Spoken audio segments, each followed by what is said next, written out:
పశ్చిమ గోదావరి జిల్లా Bhimavaram TDP BJP Janasena కూటమి నుంచి అభ్యర్థిగా పోటీ చేయడం తన ఆశయమని నర్సాపురం ఎంపీ రఘురామకృష్ణరాజు అన్నారు.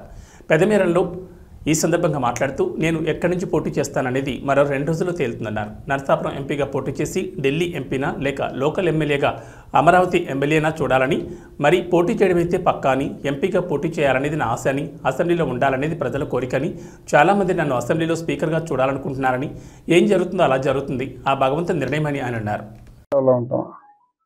ఢిల్లీయా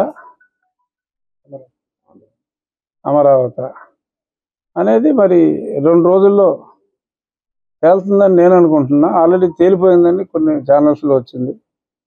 సో ఏదోటి నిజమవుతుంది.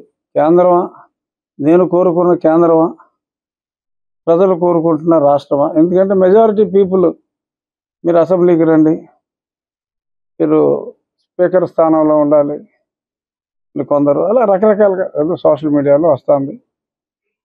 ఏమో మరి నాకు నేను కోరుకునేది అనుకున్నామని జరగవు అన్నీ, అనుకోలేదని ఆగవు కొన్ని, జరిగేవన్నీ మంచికని అనుకోవటమే మనిషి పని. అది సో ఆత్రేయ గారి సినిమా పాటది. ఏ సినిమా? మురళీకృష్ణ. సో ఆ పాటను నేను బలంగా నమ్ముతాను. చూద్దాం మరి దేవుడు ఏం రాశాడో, ఈ నాయకులు ఏం రాయబోతున్నారో 1-2 రోజుల్లో తెలుస్తుంది.